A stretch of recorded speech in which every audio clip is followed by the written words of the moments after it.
السلام علیکم میرے پیارے لسنرز۔ کہانی شروع کرنے سے پہلے میرے فیس بک کے گروپ لبابہ حیدر آفیشیل اور میرے فیس بک پیج لبابہ حیدر کو جوائن کریں۔ میرے پیج اور گروپ کا لنک ڈسکرپشن باکس میں بھی موجود ہے۔ میں آپ کا وہاں انتظار کر رہی ہوں۔ شکریہ۔ میرے قریبی پلنگ پر ٹرے رکھ کر اس نے جگ میں سے دودھ انڈیل کر گلاس میں بھرا تو ملائی کا بڑا سا گولا گلاس میں اتر گیا۔ زینو نے بڑی ہی تمیز سے گلاس اپنی ہتھیلی پر رکھ کر مجھے پیش کیا۔ لیں، ابھی تو یہ پی لیں، آپ کو بھوک لگی ہوگی، کھانا بھی تھوڑی دیر تک تیار ہو جائے گا۔ اس کا لب و لہجہ خاصا دیہاتی تھا اور شین قاف سے اکھڑا ہوا۔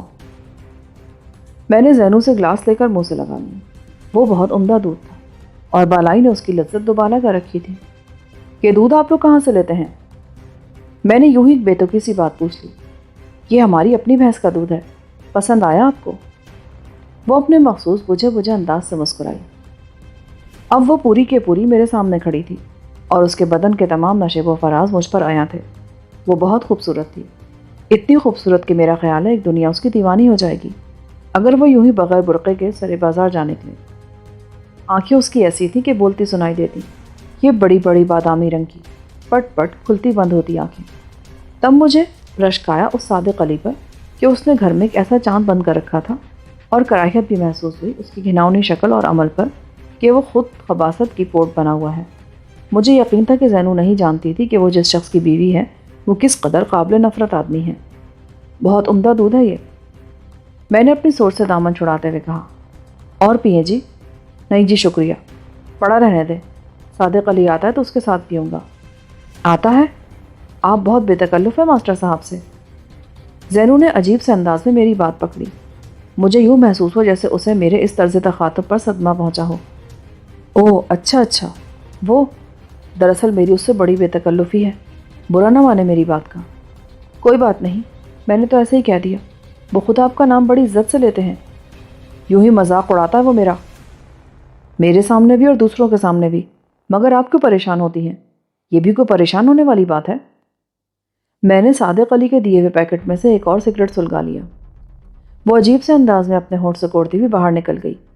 صاف ظاہر تھا کہ اسے اپنے شوہر کے سلسلے میں میرے اس لب و لہجے پر سخت صدمہ پہنچا تھا۔ کوئی 5 منٹ بھی نہ گزرے تھے کہ زینو پھر ہوا کے تیز جھونکے کی طرح کمرے میں آ گئی۔ اس کے ہاتھوں میں کیپسٹن کے سگریٹ کا پیکٹ تھا۔ یہ لیں، ماسٹر صاحب لائے ہیں، کہتے ہیں کہ آپ کو اچھے سگریٹ ملنے چاہیے۔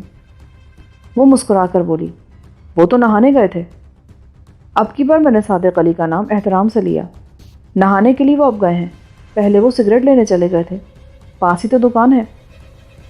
یہ کہہ کر اس نے پیکٹ میں سے سگریٹ نکال کر خود مجھے دیا، پھر تیلی جلا کر میرے آگے کر دی۔ میں نے سگریٹ سلگا لیا۔ آپ بھی نہانا چاہیں تو پانی گرم کر دوں؟ ہاں میں بھی نہا لوں تو اچھا ہے، کر دے پانی گرم۔ وہ تیزی سے باہر نکل گئی۔ کوئی 20 منٹ بعد صادق علی نہا کر واپس آیا تو وہ ایک دم تر و تازہ نظر آ رہا تھا۔ میں کسی بھی طرح یقین نہیں کر سکتا تھا کہ وہ 61 سال کا پرانا کھسٹ بڈھا ہے۔ وہ تو مجھ سے بھی زیادہ جوان نظر آ رہا تھا۔ سگریٹ مل گئے آپ کو؟ ہاں، تمہاری بڑی مہربانی صادق علی، مگر میرے لیے زیادہ تکلف میں نہ پڑو۔ میرے گھر میں ایک عظیم انسان آیا ہے تو میں اس کی اتنی سی بھی خاطر مدارات نہ کروں، ناشکرہ بن جاؤں کیا؟ تم مجھے کس طرح عظیم سمجھتے ہو؟ وہ شخص جو خدا کی طرح پردہ پوش، ستار اور عیبوں کو ڈھانپنے والا ہو، وہ تو اس دنیا میں مجسم رحمت کہلاتا ہے۔ آپ مجھ سے میری اتنی سی سعادت بھی چھین لینا چاہتے ہیں؟ تمہاری شخصیت کے اس دوہرے الجھاؤ کو شاید میں کبھی نہ سمجھ سکوں صادق علی۔ خدا کرے اب تک تمہارے بارے میں مجھے جو کچھ معلوم ہوا ہو وہ غلط ہو یا غلط ہو جائے۔ اس نے میری بات پر کوئی دھیان نہ دیا اور بلند آواز سے بولا، بھئی وہ پرندے بھن گئے کہ نہیں؟ بھون رہی ہوں، یہ بدبخت مرغابیاں ڈھیٹ ہوتی ہیں ذرا۔ دور سے زینو نے جواب دیا۔ اس کی آواز میں خاصی بیزاری تھی۔ ہم خود بہت ڈھیٹ ہیں۔ کیوں جیلانی صاحب، آپ جیل سے بھاگے ہیں اور بھول گئے، اور میں وہاں سے آیا ہوں جہاں سے کوئی نہیں آتا اور بھول گیا۔ مجھے تم پر حیرت ہے صادق علی، جتنی دیر میں یہاں بیٹھوں گا مجھے کوفت ہوتی رہے گی۔ میں نے جھلا کر کہا۔ اس آدمی سے بات کرنا میرے لیے دوبھر ہو رہا تھا۔ ایسا ملعون شخص تھا وہ کہ اس کے جرم کا تصور ہی میرے رونگٹے کھڑے کر دیتا تھا، اور وہ تھا کہ بڑی رعنائی اور توانائی سے مسکرا رہا تھا۔ تو پھر مجھے کیا کرنا چاہیے آپ کے خیال اقدس میں؟ صادق نے بڑی سنجیدگی سے پوچھا۔ وہ میرے سامنے پلنگ پر بیٹھ گیا تھا اور سگریٹ سلگانے لگا تھا۔ اس کی آنکھوں میں نفرت سے سلگ اٹھی تھی۔ میرا خیال ہے مجھے ابھی یہاں سے چلے جانا چاہیے۔ یہ کم سے کم سزا ہے جو میں تمہیں دے سکتا ہوں، بشرطے کہ تم اسے محسوس کرو۔ جیلانی صاحب، اب اگر ساری دنیا بھی یک زبان ہو کر مجھ پر یہ الزام عائد کرے تو ثابت نہیں ہو سکے گا، کیونکہ میں اپنے جرم کے تمام نشان مٹایا ہوں۔ ہاں، آپ کے ذہن سے وہ نقوش نہ مٹ سکے تو اس مشکل کا حل میرے پاس نہیں، ماں سوائے اس کے کہ میں آپ سے معافی مانگ لوں، سو وہ میں کر چکا ہوں۔ اس کی آواز بہت دھیمی تھی، اتنی دھیمی کہ میں بھی بمشکل سن رہا تھا۔ وہ زینو سے ہماری گفتگو کے اس پہلو کو مخفی رکھنا چاہتا تھا، مگر اس کے لہجے میں چٹان جیسی سختی تھی۔ تب اچانک مجھے محسوس ہوا کہ اس آدمی سے مجھے بگاڑ نہیں پیدا کرنا چاہیے۔ میرے اس بھری دنیا میں کوئی بھی دوست نہیں، اور جو ہیں وہ اس برے دور میں کسی قیمت پر میرا ساتھ نہیں دیں گے۔ یہ خیال میرے ذہن میں ابھرا تو میں مسکرا دیا۔ میں سمجھتا ہوں صادق علی، آدمی انتر، کوئی ہیرا کوئی کنکر۔ ٹھیک ہے، تم اپنی خو نہ چھوڑو تو ہم اپنی وجہ کیوں بدلیں؟ لے آؤ کھانا، بھوک چمک رہی ہے اب۔ وہ خوش ہو کر بولا، یہ ہے خداوند و جیسی بات، اور یہی ہمارا پروردگار چاہتا ہے کہ ہم اس کے صفات کو اپنا لیں۔ تمہاری یہ وضاحت سراسر زیادتی اور جہالت پر مبنی ہے صادق علی، خدا تم جیسے لوگوں پر ہزار لعنت بھیجتا ہے۔ میں نے اسے ٹوکا مگر دھیمی آواز میں۔ وہ مسکرایا، پھر کھلکھلا کر ہنس دیا۔ آپ کی پختہ باتیں آپ کے پختہ شعور کی گواہی دیتی ہیں۔ مجھے یقین ہے میرا سابقہ کسی نابالغ سے نہیں پڑا، اور یہ بڑے شکر کا مقام ہے۔ پھر اس کا قہقہا ایک دم اس کے برس زدہ چہرے سے اتر گیا۔ اس پر اس گھڑی بڑی عجیب کیفیت طاری تھی۔ کبھی تو وہ مجھے خوفزدہ کر دیتا کیونکہ میری گردن اس کے ہاتھ میں تھی اور جیل وہاں سے زیادہ دور نہیں تھی، کبھی وہ مجھے خوش کر دیتا اپنی باتوں سے، مجھے پر امید بنا دیتا اور یہ احساس دلاتا کہ وہ میرا دوست ہے۔ پھر وہ مجھے بنا بتائے چپ چاپ گھر سے باہر نکل گیا۔ مجھے اس وقت بے حد حیرت ہوئی جب کوئی آدھا گھنٹہ گزر جانے کے بعد زینو نے آ کر بتایا کہ وہ تو اسکول چلا گیا ہے، دھمیال کی طرف، کھانا کھائے بغیر۔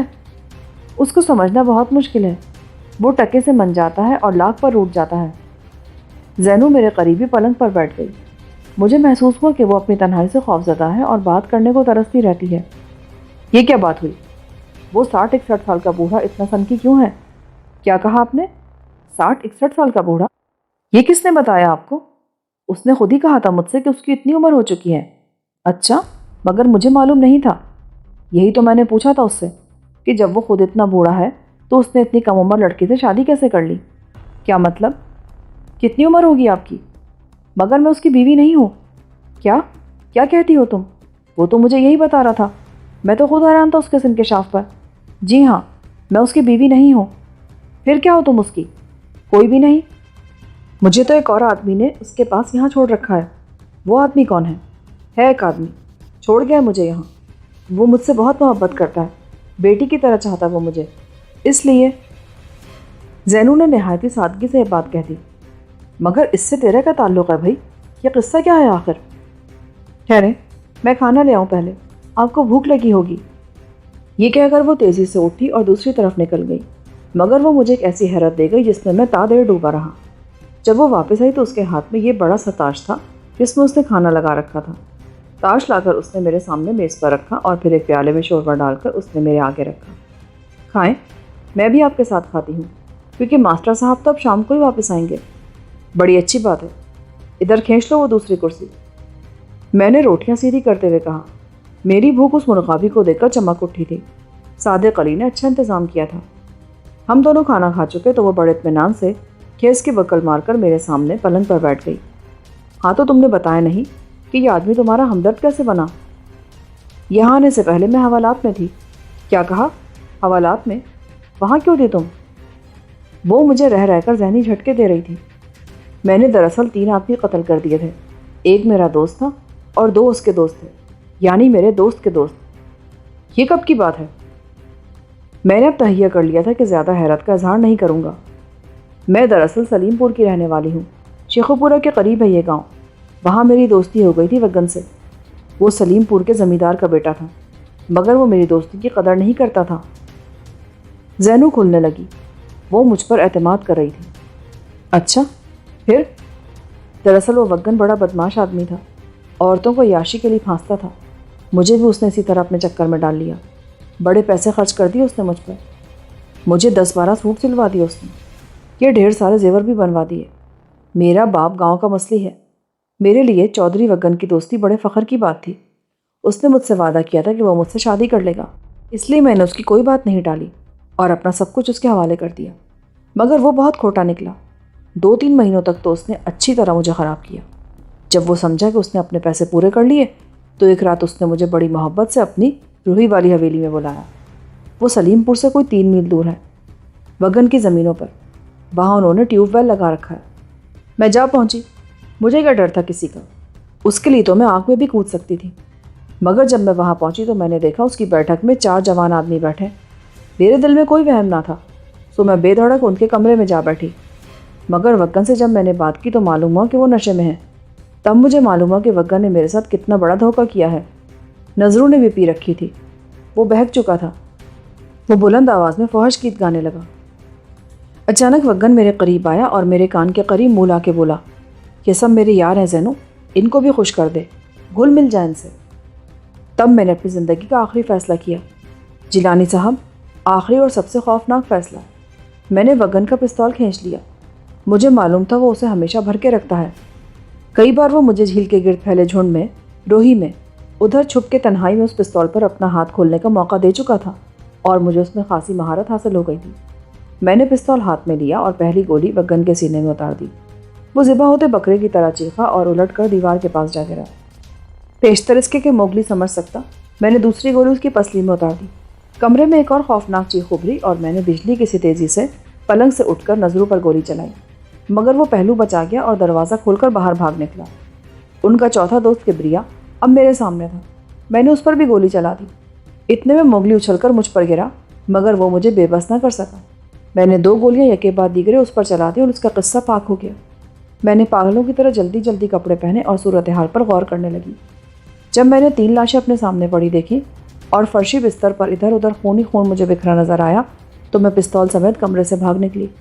چاروں طرف گھپ اندھیرا طاری تھا، مگر مجھے کسی چیز سے خوف محسوس نہیں ہوتا تھا۔ میں ایسی سینکڑوں اندھیری راتیں وگن کے ساتھ جنگل میں گزار چکی تھی۔ میں تیز تیز چلتی اپنے گھر جا پہنچی۔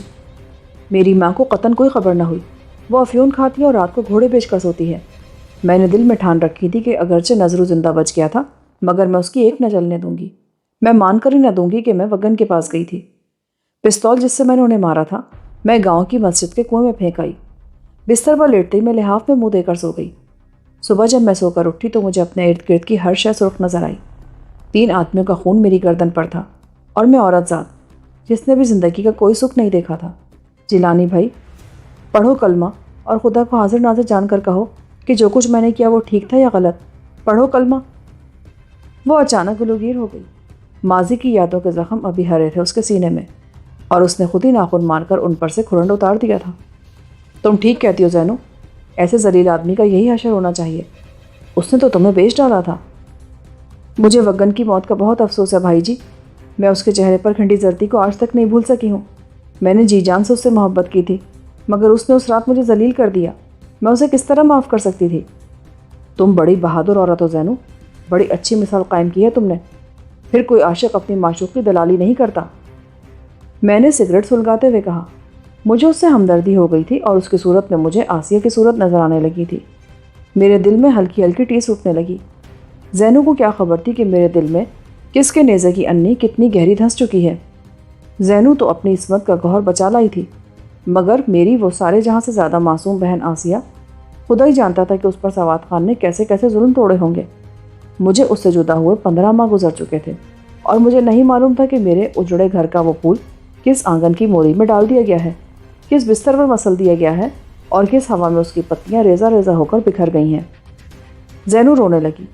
اپنے دوپٹے سے آنسو جذب کرتے ہوئے وہ بولی، وگن میرے سامنے ہی مر گیا تھا، میری گولی اس کے دل میں کھپ گئی تھی۔ اتنا سونا جوان تھا وہ جیلانی بھائی کہ میں بیان نہیں کر سکتی۔ جب وہ اکڑ کر چلتا تھا تو معلوم ہوتا تھا کوئی بادشاہ آ رہا ہے۔ لعنت بھیجو اس کی یادوں پر زینو۔ پاگل کتا کتنا ہی خوبصورت کیوں نہ ہو، گولی کے لائق ہوتا ہے، بھول جاؤ اسے۔ میں نے اپنی آنکھوں کی نمی کو پلکوں میں دباتے ہوئے کہا، مگر وہ میرے چہرے کی کیفیت دیکھ چکی تھی۔ سمجھ گئی کہ میں پہلو میں بڑا درد مند دل رکھتا ہوں۔ جیلانی بھائی، پھر پتہ ہے کیا ہوا؟ اسی شام پولیس نے مجھے میرے گھر سے پکڑ لیا۔ سارا گاؤں میرے ہاتھوں میں ٹوٹتی ہوئی چوڑیاں اور چڑھتی ہوئی ہتھکڑیاں دیکھنے کے لیے دوڑا چلا آیا۔ اب تو میں شلوار پہنتی ہوں، مگر ان دنوں میں لاچا باندھتی تھی، سیاہ رنگ کا ریشمی لاچا۔ وہ مجھ پر بہت سجتا تھا، اور جب وہ لوگ مجھے پیدل تھانے کی طرف لے چلے تو جو چیز مجھے سب سے زیادہ پریشان کرتی تھی وہ میرا لاچا ہی تھا۔ میری ماں میرے ساتھ تھی، میرا چاچا شہامت ہمارے ساتھ نہیں آیا تھا۔ بڑی بڑی گالیاں دی اس نے مجھے اور میری ماں کو، اور بولا تم دونوں بدماش ہو، کنجریاں ہو، چودھریوں کا مال کھاتی رہی ہو اور خود ہی بھگتو، میرا کوئی واسطہ نہیں ہے تم سے۔ میں اپنے باپ کو چاچا کہہ کر پکارتی تھی، مگر اب تو وہ رشتہ بھی میرا اس سے باقی نہیں رہا، سب کچھ بدل گیا ہے۔ کیا تمہارا باپ اب زندہ نہیں ہے؟ ہے زندہ، مگر مجھے معلوم ہوا ہے کہ وہ میرا باپ نہیں ہے۔ یہ تمہیں کیسے پتہ چلا؟ میں اگر اس رات حوالات میں نہ پہنچتی تو شاید یہ کبھی نہ جان سکتی کہ میرا باپ شہامت نہیں بلکہ میں کسی اور کی بیٹی ہوں۔ اچھا، کمال ہے، ذرا تفصیل سے بتاؤ قصہ کیا ہے، تم نے تو حیران کر دیا مجھے۔ میں نے سنبھل کر کہا، سارا دن وہ 4 سپاہی مسلسل مجھے گھورتے رہے اور ہوا میں اڑتے میرے لاچے سے ان کی نگاہیں کھیلتی رہیں۔ ماں نے ساری راہ مجھے سنبھالے رکھا، مگر میں کر بھی کہہ سکتی تھی، میں تو ان کی قیدی بنی تھی۔ جب ان لوگوں نے لے جا کر مجھے حوالات میں بند کر دیا تو میری ماں باہر سلاخوں کے قریب ہی بیٹھ گئی۔ اس کی آنکھیں لہو روتی تھیں مگر منہ سے وہ کچھ نہ کہتی تھی۔ میرا خیال ہے رات کے 10 بجے ہوں گے کہ اچانک بڑا تھانے دار اسکوٹر پر شوں شوں کرتا تھانے کے احاطے میں داخل ہوا۔ وہ کوئی ادھیڑ عمر آدمی تھا۔ جب اسکوٹر گھما کر وہ آگے لے آیا تو میری ماں ایک دم اس کی طرف یوں دوڑی جیسے اس نے کوئی بھیانک خواب دیکھ لیا ہو۔ حوالات کی اس یک ٹھنڈی کوٹری میں میں بالکل تنہا تھی۔ مردانہ حوالات کہیں دوسری طرف تھی۔ میری ماں تھانے دار کے پیچھے دوڑی تو میں ایک دم ڈول گئی، بے تحاشا رونے لگی۔ مجھے یوں لگا جیسے میں تمام سہاروں سے محروم ہو گئی ہوں۔ اس وقت تک میں نے بہت ضبط کیا، مگر جب ان سلاخوں کے اس طرف بیٹھی میری ماں مجھے نظر نہ آئی تو میں اندر سے بالکل ٹوٹ گئی۔ پہرے پر کھڑا سپاہی حیرت زدہ رہ گیا۔ میں بلند آواز سے رونے لگی۔ میرا جی چاہتا تھا کہ میں ان سلاخوں سے ٹکریں مار مار کر اپنا سر پھوڑ لوں۔ پہرے دار میرے قریب نہیں آیا، دور سے ہی تسلیاں دیتا رہا۔ کوئی 15 منٹ بعد میں نے دیکھا کہ وہ تھانے دار میری ماں کے ساتھ لمبے لمبے ڈگ بھرتا میری طرف آ رہا ہے، اور جیلانی بھائی، میں اسے دیکھتی رہ گئی۔ جانتے ہو میری حیرت کی وجہ کیا تھی؟ وہ تھانے دار جس کا نام وارث علی تھا، شکل و صورت سے ہو بہو مجھ سے ملتا جلتا تھا۔ ہاں، مجھے یوں لگا جیسے میرے سامنے میری تصویر ہے۔ اگر وہ مونچھ اس کے چہرے پر نہ ہوتی اور وہ عورت ہوتا تو میرے اور اس کے درمیان ذرہ برابر بھی فرق نہ ہوتا۔ میں تو حیران رہ گئی۔ وہ میرے سامنے آ کر سلاخوں کو پکڑ کر کھڑا ہو گیا۔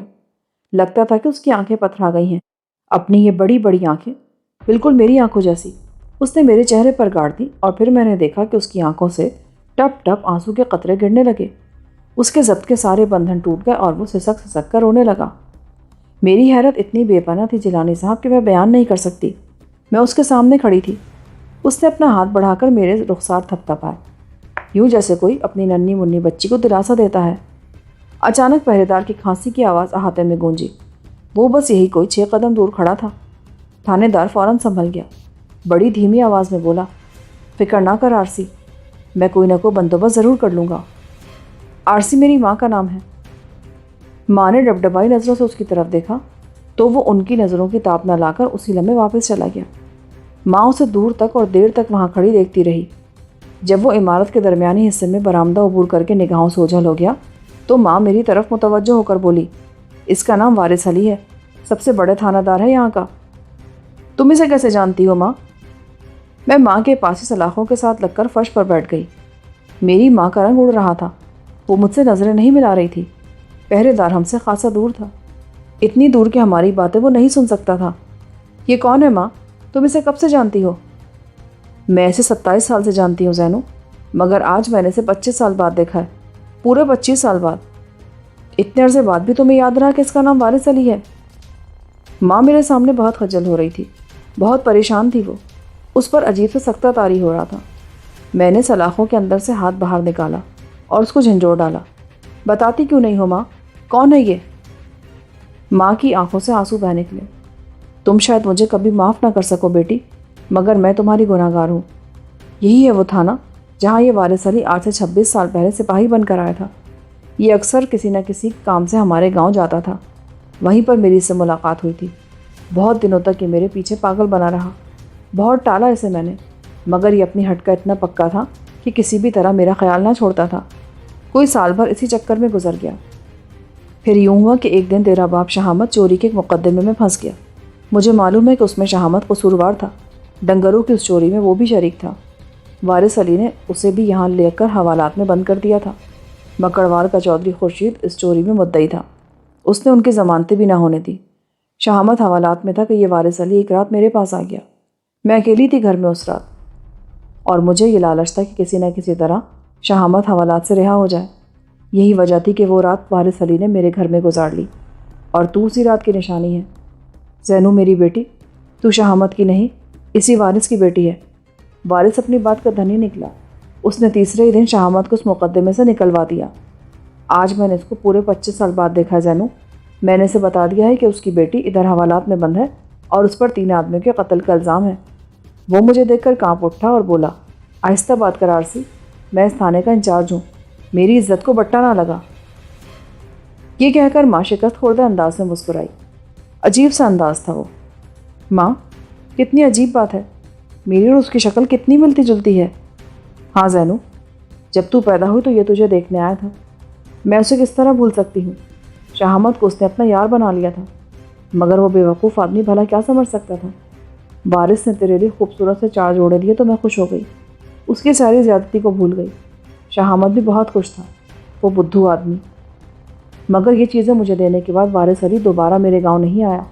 اس نے اگلے ہفتے وہاں سے اپنا تبادلہ کرا لیا اور اب تک پتہ نہیں کہاں کہاں پھرتا رہا ہے۔ مگر یہ تقدیر کا چکر ہے بیٹی، آج وارث علی کو اپنی اس غلطی کی قیمت ادا کرنی پڑے گی، ورنہ اسے اپنی آنکھوں کے سامنے اپنی بیٹی کو پھانسی چڑھتے دیکھنا ہوگا۔ وہ تمہیں بچا بھی سکتا ہے اور مروا بھی سکتا ہے۔ میری ماں مجھ سے سرگوشی کر رہی تھی۔ رہ رہ کر اس کی نظر پہرے دار پر پڑتی تھی جو دور کھڑا سگریٹ پھونک رہا تھا۔ ماں کو اس رات نہ سردی کا احساس تھا نہ بھوک کا۔ اس کا بس نہ چلتا تھا، ورنہ وہ ساری دنیا کو تہو بالا کر دیتی اور مجھے چھڑا لیتی۔ اس سنگین کوٹری میں اتنی بدبو تھی کہ کلیجہ منہ کو آتا تھا۔ قیدیوں کو حکم تھا کہ وہ اپنی گندگی وہیں پھینکیں۔ یہ سب سے زیادہ تکلیف دہ بات تھی جسے میں آج تک نہیں بھول سکی ہوں۔ ارے بھائی، تم نے یہ تو بتایا ہی نہیں کہ تم وہاں سے نکلی کیسے؟ تھانے دار کو یہ اختیار کہاں حاصل تھا کہ وہ تمہیں چھوڑتا؟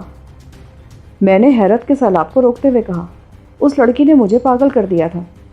یہ بات میرے لیے بھی حیرانی کا باعث ہے جیلانی بھائی۔ میں اس حوالات میں 3 دن بند رہی۔ چوتھے دن مجھے عدالت میں پیش کرنے کے لیے 2 سپاہی تانگے میں بٹھا کر شیخوپورہ کی طرف لے چلے۔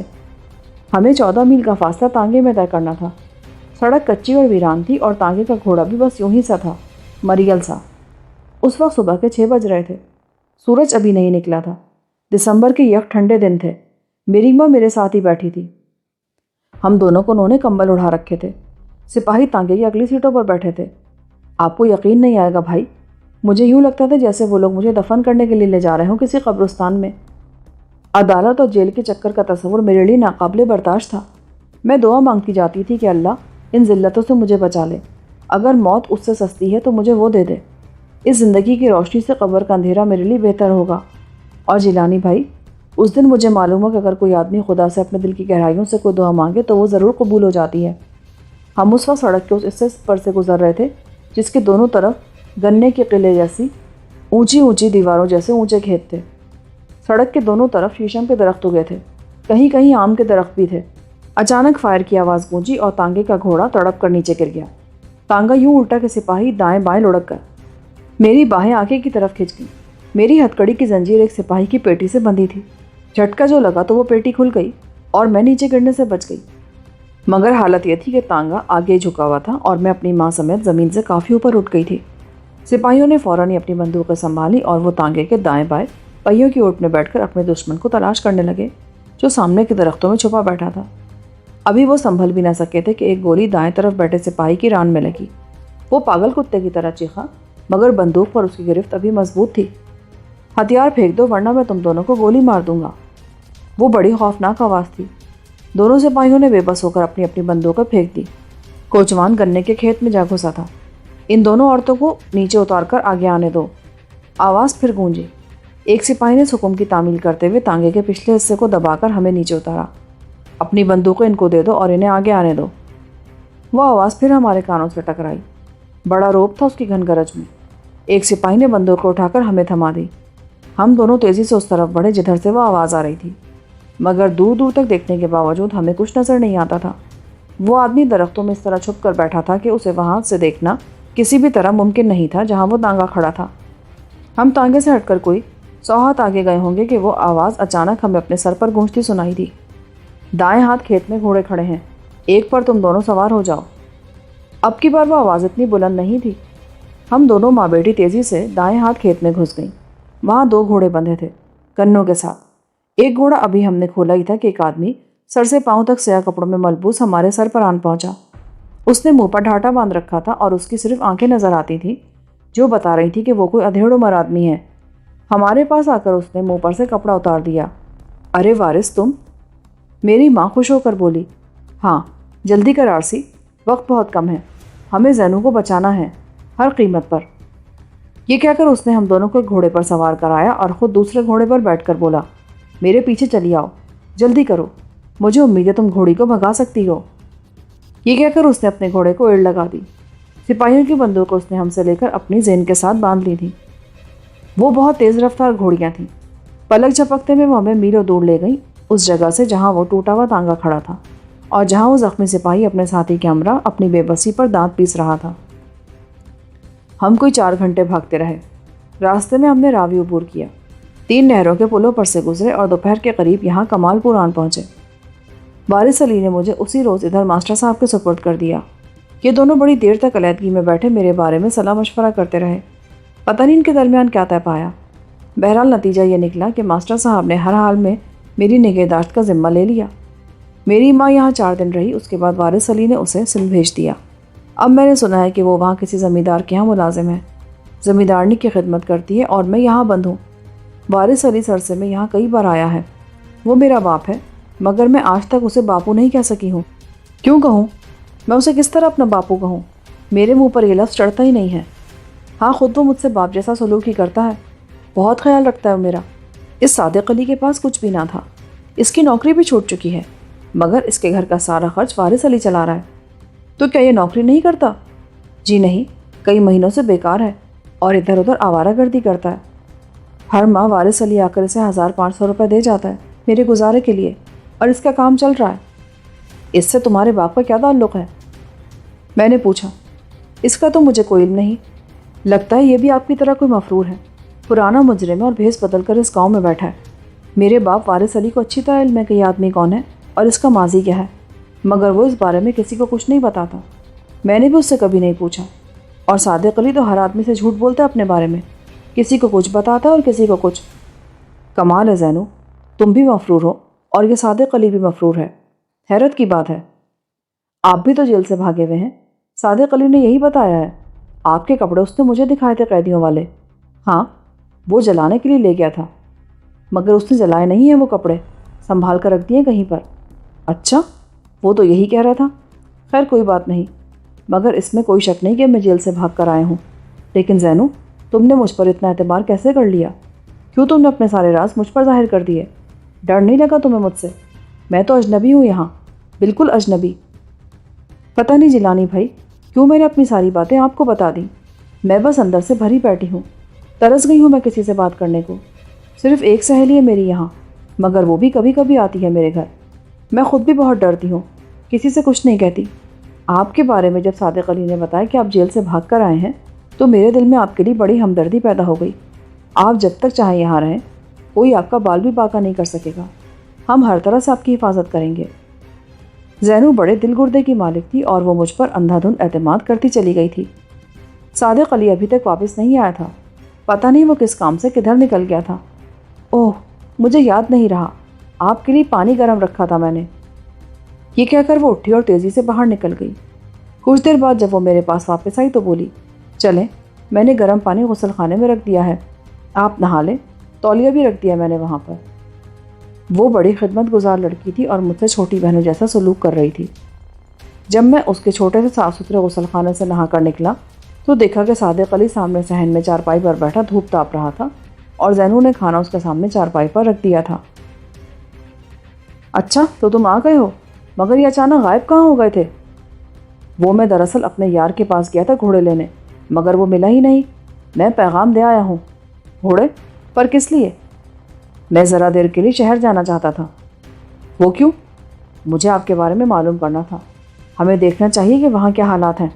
اچھا، یہ تو بہت عمدہ بات ہوگی، تم ضرور شہر جاؤ اور ہو سکے تو میرا ایک کام بھی کرتے آؤ۔ وہ بھی کراؤں گا، آپ کا تو میں ہاتھ بندہ غلام ہوں جناب۔ ایک ذرا وہ میرا یار غوث محمد آ جائے گھوڑی لے کر، پھر دیکھیں میں کیا کرتا ہوں۔ اب وہ بڑے بڑے نوالے اٹھا کر اپنے برس زدہ ہونٹوں کے غار میں اتارتا جا رہا تھا۔ وہ کھانا کھا چکا تو بولا، آپ بھی رات بھر بے آرام رہے ہیں اور میں بھی۔ میرا خیال ہے ہمیں 2 گھڑی سو لینا چاہیے۔ تمہاری بے آرامی پر میں 1000 بار لعنت بھیجتا ہوں، مگر تمہاری تجویز عمدہ ہے۔ لگا دو بستر اگر ہو سکے تو۔ میں نے اس کے پاس ہی چارپائی پر بیٹھتے ہوئے کہا۔ زینو اتنے میں کنگھا شیشہ لے آئی۔ میں نے بال سیدھے کیے اور پھر سگریٹ سلگا کر دھوپ تاپنے لگا۔ تھوڑی ہی دیر بعد زینو نے کمرے سے باہر آ کر بتایا کہ اس نے بستر لگا دیے ہیں۔ صادق علی خوش ہو گیا۔ چلے جیلانی صاحب، اب آرام کر لیں۔ سونے کے لیے میں اس کے ساتھ کمرے میں گیا تو دیکھا کہ زینو نے بہت صاف ستھرے لحاف الگ الگ پلنگوں پر ڈال دیے تھے۔ صادق نے دروازہ بند کیا اور ہم دونوں لمبی تان کر سو گئے۔ وہ بھی ذلتوں کا مارا ہوا تھا اور میں بھی، اور زینو بھی جو ہمارے لیے پہرا دے رہی تھی۔ ہم سے کہیں زیادہ آفت رسیدہ اور مردم گزیدہ تھی وہ۔ زندگی نے 3 تباہ حال لوگوں کو ایک تنگ ویران جزیرے میں یکجا کر دیا تھا، ایسے جزیرے میں جس میں قدم قدم پر خطرات کے ساتھ فنکار رہے تھے۔ جب میں سو کر اٹھا تو دن ڈھل چکا تھا۔ صادق علی مجھ سے پہلے ہی بستر چھوڑ گیا تھا۔ میں کمرے سے نکل کر صحن میں گیا تو دیکھا کہ صادق علی ایک سفید رنگ کی گھوڑی کے آگے گھاس ڈال رہا ہے۔ گھوڑی کی کمر پر زین کسی تھی۔ لے جناب جیلانی صاحب، گھوڑی آ گئی ہے۔ میں ابھی شہر جانا چاہتا ہوں تاکہ آپ کے دشمنوں کا حال دیکھاؤں۔ ہاں ضرور جاؤ، مگر میرے بھی ایک 2 کام کرتے آؤ۔ پہلا کام تو یہ ہے کہ تم اس پتے پر میری ماں سے ضرور ملو۔ اس کا نام حلیمہ ہے اور پتہ یہ ہے اس کا۔ یہ کہہ کر میں نے اس سے کاغذ قلم لے کر اس مکان کا پتہ لکھ دیا جہاں وہ اپنی سہیلی کے پاس رہ رہی تھی۔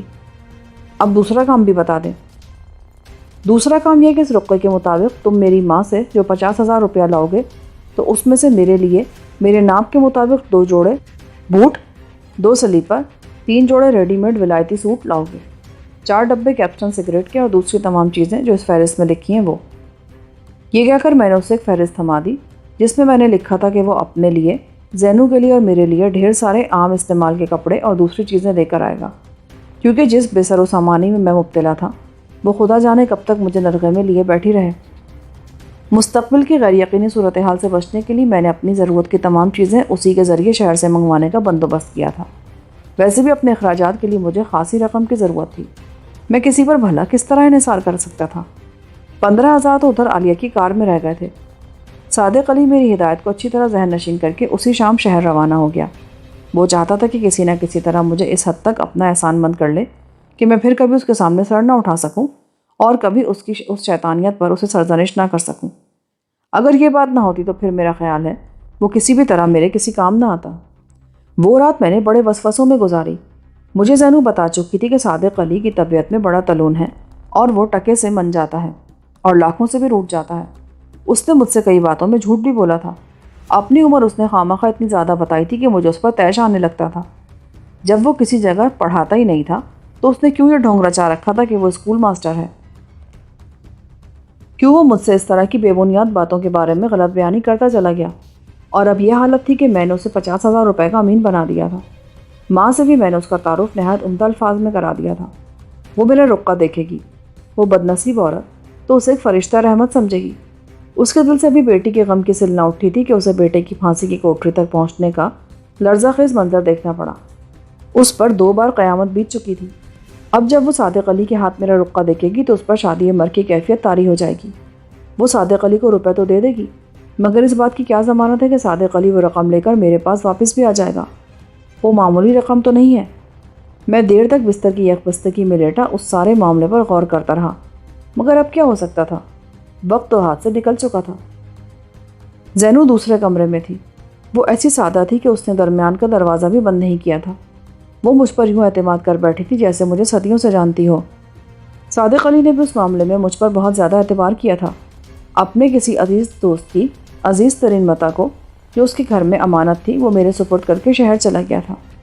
ہمارے درمیان کوئی رشتہ نہیں تھا، پھر بھی ہم نے ایک دوسرے کو اپنا سمجھ لیا تھا۔ اس کی وجہ میری سمجھ میں اس کے سوا اور کوئی نہیں آتی تھی کہ ہم تینوں ہی زخم خوردہ تھے۔ اپنے اپنے حلقے میں ہمارے دشمنوں نے ہمیں خوب اذیتیں پہنچائی تھیں اور اپنے دکھ مشترک ہونے کا یہ احساس ہی ہمیں ایک دوسرے کے قریب لے آیا تھا۔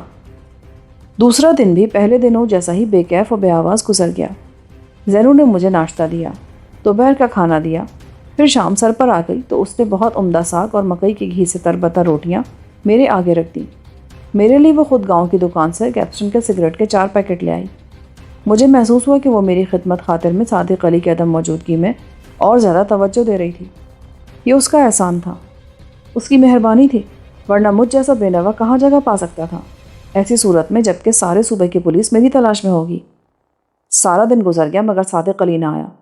میں نے سوچا ہو سکتا ہے چیزیں خریدنے میں اسے کچھ وقت لگ گیا ہو۔ اپنی امید اور انتظار کے چراغ کی لو میں نے دوسرے دن کے طلوع ہونے تک اونچی کر دی۔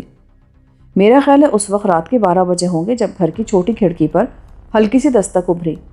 میں اچھل کر بستر سے اترا، بھری ہوئی بندوق ہاتھ میں پکڑی اور جلتی لالٹین لے کر میں صحن میں نکل گیا۔ زینو گہری نیند میں تھی، اس لیے میں نے اسے اٹھانا مناسب نہ سمجھا۔